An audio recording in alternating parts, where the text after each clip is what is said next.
আমাৰ যিটো ৩৭২টা ভোট এইটো ষড়যন্ত্ৰত তৃতীয় পক্ষ কোনোবা জড়িত আছে। আমি গম পাওঁ, আমি আমোলা চৰকাৰী বিষয়া সকলো দুৱাৰে দুৱাৰে ঘূৰিলোঁ।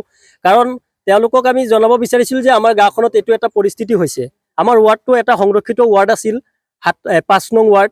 এটা অনুসূচিত জাতিৰ সদস্য এজন সদায় জিকি আহিছিল। গতিকে এই ৱাৰ্ডটো ভাঙিবৰ কাৰণে চক্ৰান্তমূলকভাৱে এইখিনি কাৰ্যকলাপ হাতত ল'লে তেওঁলোক। গতিকে এই কাৰ্যকলাপৰ পৰা তেওঁলোকক আঁতৰি থাকিব কৈছোঁ, নহ'লে কিন্তু ইয়াৰ বিহিত ব্যৱস্থা আমি অহা বিধানসভাতো আমি ল'ম বুলি ভাবিছোঁ। ভোট বৰ্জন কাৰ্যসূচী চলি থাকিব যেতিয়ালৈকে আমাৰ ভোটখিনি ঘূৰি নাহে। আজি অসম চৰকাৰে বা ৰাজ্য চৰকাৰে যি ডিলিমিটেশ্যনৰ সমষ্টি যিটো ডিলিমিটেশ্যনৰ বিভাজন কৰি আনিছে, তাত আমাৰ ক'বলগীয়া একো নাই।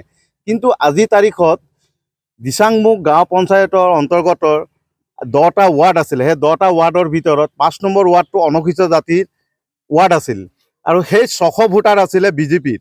কিন্তু এই 600 ভোটাৰ বিজেপি থকা অৱস্থাত 372টা ভোট ইয়াৰ পৰা স্থানান্তৰ কৰি লৈ গ'ল বলমামিৰি, যি কি সেই বলমামিৰি ৱাৰ্ডটো হ'ল অট'নমাছ কাউন্সিলৰ ৱাৰ্ড। কিন্তু কথাটো হ'ল, আমাক এই অনুসূচিত জাতিৰ যিটো এটা সংৰক্ষণৰ এটা ৱাৰ্ড মেম্বাৰ আছিলে, 15টা বছৰ কাৰ্যকাল কৰি যোৱাৰ পিছতো আজি তাৰিখত যি ষড়যন্ত্ৰ কৰিলে, সেই ষড়যন্ত্ৰৰ বলি আজি অনুসূচিত জাতিৰ লোকে হ'বলগীয়া হৈছে।